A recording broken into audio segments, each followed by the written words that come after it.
Good evening. We begin tonight with a breaking news story that is moving faster than anyone in Washington can seem to handle. Right now, as we speak, Donald Trump is in a state of total, undeniable panic.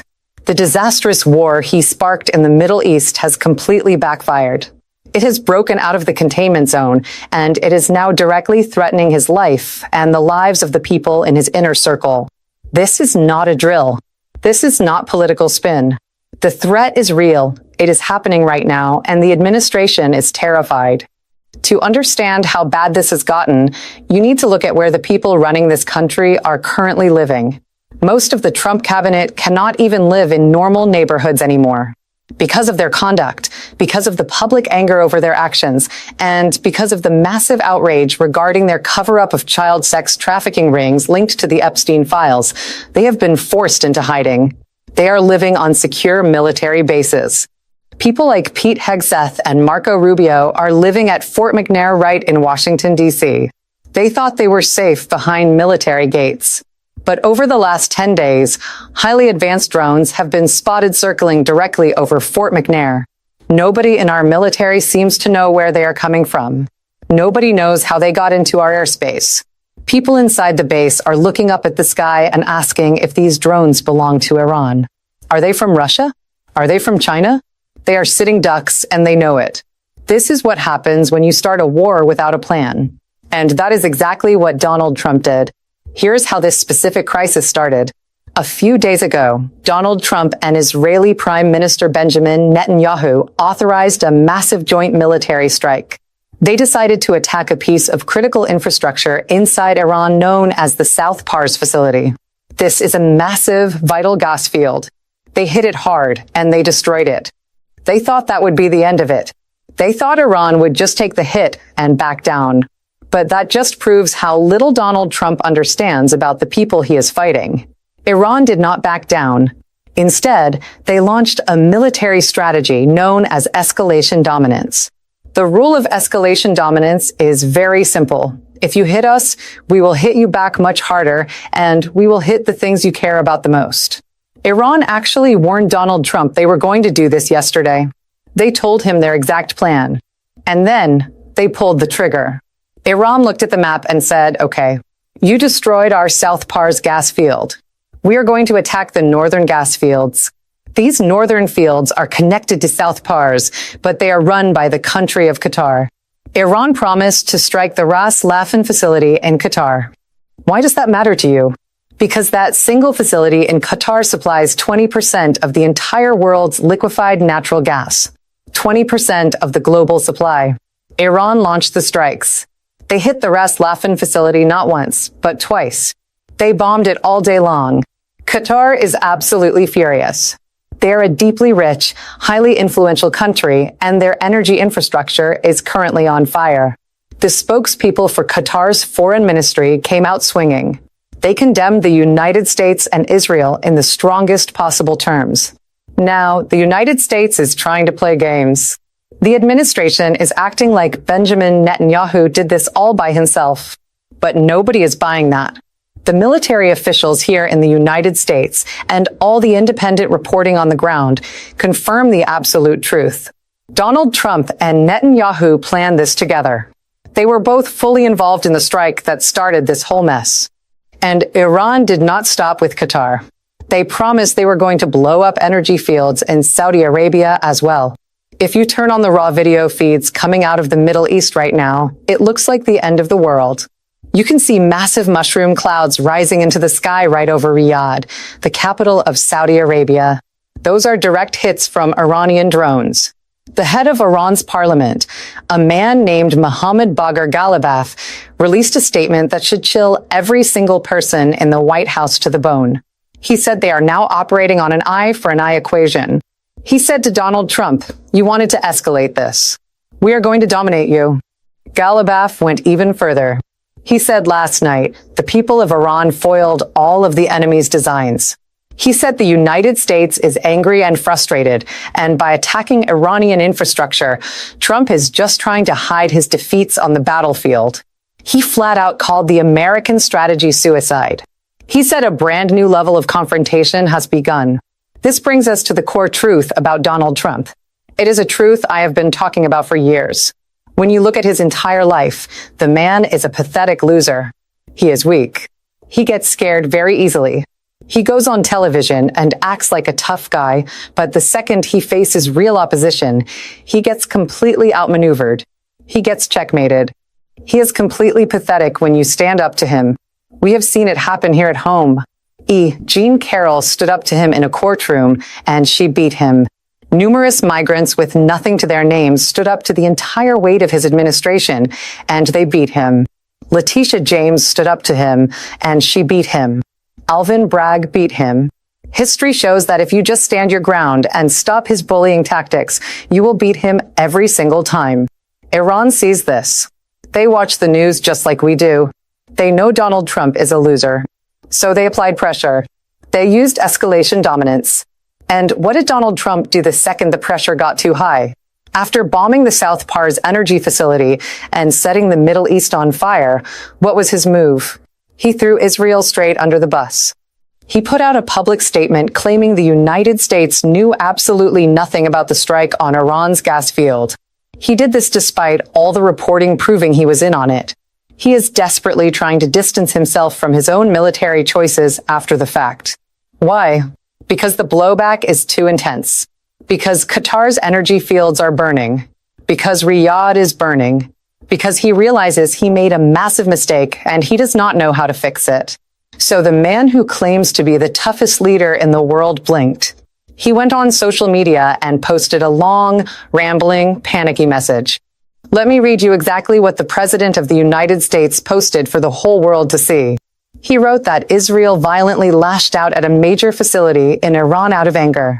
He claimed the United States knew nothing about the attack.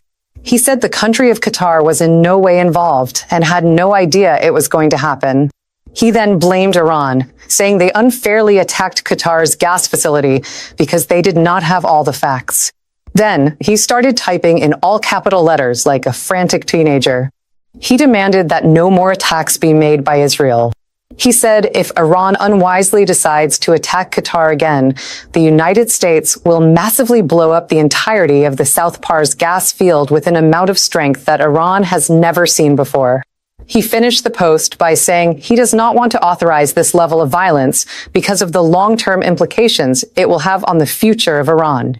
And he literally signed off by writing, "Thank you for your attention to this matter, Donald J. Trump. Thank you for your attention to this matter." That is how he ends the threat of global war. You are a paper tiger, Donald. Nobody is scared of you. You have made the United States look incredibly weak and pathetic on the world stage. Your behavior is a complete embarrassment. Do you really think a social media post is going to stop a war? Do you think typing in all caps is going to put the fires out in Qatar? This is not a cheap real estate deal where you can just lie your way out of a bad contract. This is war and peace. Millions of lives are on the line. You brought this country into a disastrous conflict. Over a dozen American service members are already dead. Hundreds more have been horribly injured. And right here at home, you are completely destroying the economy. Because of these strikes on global gas supplies, the price of oil is sitting at over $110 a barrel right now. The experts who study these markets are warning that it will hit $150 a barrel very soon. Average Americans cannot afford to put gas in their cars right now. People are suffering in this country today because of the choices Donald Trump made. And the scariest part is that the damage to these energy facilities is not a short-term problem. You do not just patch up a massive liquefied natural gas plant in a weekend. Even if this war ended tomorrow morning, the systemic damage to the global energy grid could take a full decade to fix. When you look at the video footage coming out of other countries right now, it is terrifying. It looks exactly like the worst days of the panic buying we saw a few years ago. People are lining up in the streets. They are desperate. They are trying to figure out how they are going to get enough fuel just to survive. In many places, the gas is simply gone. That panic is starting in poorer nations, but it is moving fast. It is going to hit the United States very soon. And while the economy burns, Donald Trump is reduced to begging. He is publicly begging NATO for help in the Strait of Hormuz. This is the same NATO he spent years insulting. He told them they were useless. He told them the United States did not need them. Now he is crying for their ships to come save him. It is so incredibly weak, and frankly, as an American, it is hard to watch. The administration is lying to you about how the military campaign is going too. Pete Hegseth and Marco Rubio have been running to any camera they can find to claim that the United States military has destroyed all of Iran's ballistic missiles. That is a flat-out lie. If you look at the actual tracking data published today by defense analysts like Andreas Larsen, the truth is exactly the opposite. Iran is firing more missiles right now than they were during the first days of the conflict. And worse than that, their aim is getting better. They're hitting more targets per shot. How are they doing this? Because they are getting direct help from Russia and China. We now know that Russia and China handed Iran the exact GPS coordinates for America's top anti-drone satellites in the Middle East.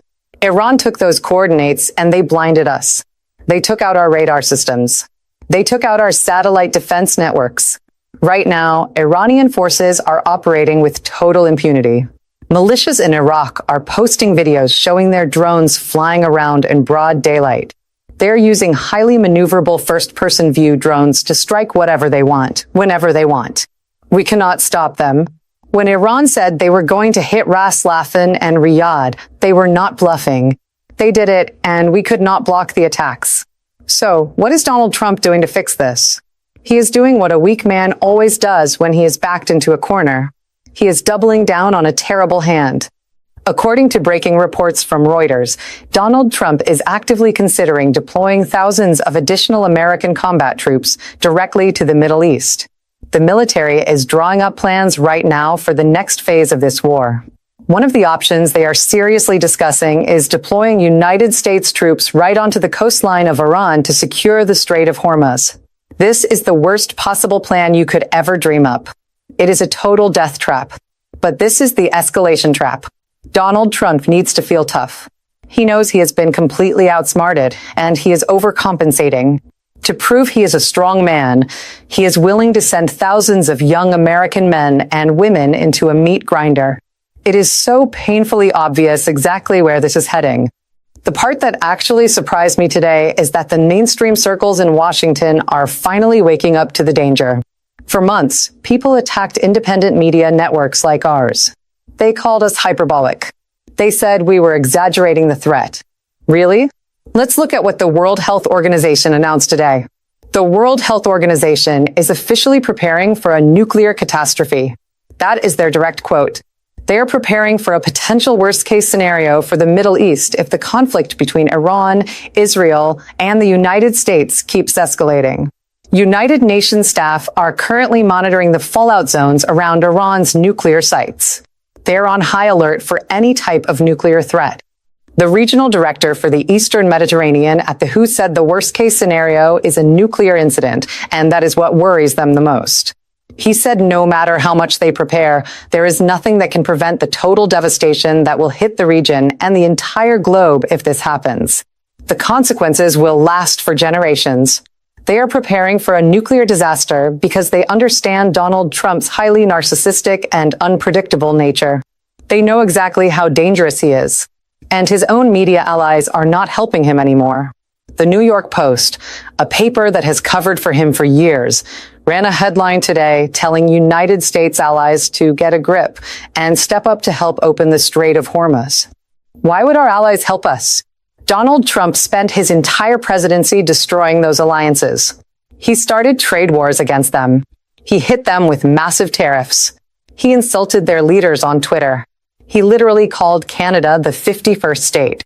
He stood up and lied to the world, claiming NATO never contributed soldiers to fight alongside the United States in Afghanistan. He said that knowing full well that soldiers from those countries bled and died next to Americans in the dirt. When he decided to start this war, he did it completely alone. He did not give any notice to the Arab nations. He did not warn NATO. He did not call his allies. He and Benjamin Netanyahu just did it in secret. The foreign minister of Oman spoke out today, and his words were damning. This matters because the United States specifically picked Oman to be the official mediator between America and Iran. Over the last 24 hours, the foreign minister of Oman stated clearly that the United States has completely betrayed the entire Middle East. Even though Oman has been attacked in the crossfire, they understand that Iran is just making the only play they have left. When Donald Trump gets on a stage and says he is going to decapitate the Iranian government, this massive retaliation is exactly what anyone with a brain would expect. And let us not forget the ultimate betrayal. Back in January, there were massive pro-democracy protests in the streets of Iran. The protesters had the absolute moral high ground. Donald Trump went on camera and promised them he had their backs. He told them the United States would protect them. And then he did absolutely nothing. He abandoned them and allowed thousands of innocent people to be slaughtered. This current chaos is the direct result of his complete failure of leadership. Now, the Daily Mail is running headlines saying Trump is not afraid of Vietnam-style ground combat in Iran. Let that sink in. Donald Trump is saying he is not afraid of Vietnam-style combat. This is a man who is absolutely terrified of Vietnam-style combat when he was actually of age to go fight in Vietnam. He did everything in his power to dodge the military draft. He used his father's money to get 5 separate deferments, claiming he had fake bone spurs in his feet. The fact that a 5-time draft dodger is willing to order a Vietnam-style invasion of another country just shows you how deeply pathetic he really is. And the families of the soldiers who are dying in his war know exactly who he is. The families of the fallen soldiers want absolutely nothing to do with him. Over the last few weeks, Donald Trump has been taking camera crews to military bases. He has been using the dead bodies of American heroes, bringing cameras right up to the caskets draped in American flags to shoot fundraising videos. The grieving families are sickened by it. They are telling him to get away from them. They do not want him anywhere near their dead children. Just yesterday, the remains of 6 United States service members killed in a refueling aircraft crash were brought home. Fox News was forced to report on live television that the families specifically requested the dignified transfer ceremony remain completely private. They banned the cameras. They did not want the president using their tragedy for a photo opportunity. But Donald Trump does not care about their grief. Contrary to the direct wishes of the families whose loved ones died in a war he started, Trump showed up anyway. He brought his cameras. He immediately started making social media posts about it. It is despicable behavior. It is deeply demeaning to the families, and it proves he has no shame. While Trump plays to the cameras, the violence keeps spreading. Iran is pounding Israel right now. Tel Aviv is taking heavy fire. Northern Israel and central Israel are being hit harder than they have ever been hit before. We are seeing videos of subway stations completely blown apart. Yes, the United States and Israel are hitting back. Iran is taking massive damage too. But look at the targets. We know for a fact that Trump and Netanyahu are targeting civilian infrastructure. They are blowing up elementary schools. One recent strike killed 165 little girls. They are destroying water desalination plants. Iran warned them. They said, if you do that, we will do this. And then they followed through. And what was Trump's response to the horror? He blinked again. He said he had nothing to do with it and blamed Israel.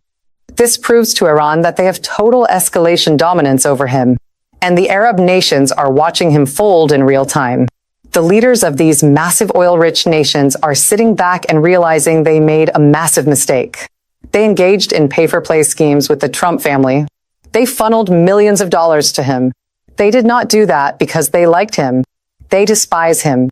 They did it because they thought they were buying the protection of the United States military. Now they see the truth. They bought absolutely nothing. So Donald Trump is reduced to posting in all caps on the internet. He is begging Iran not to be mean to Qatar, threatening to rain hell down on them if they do not listen.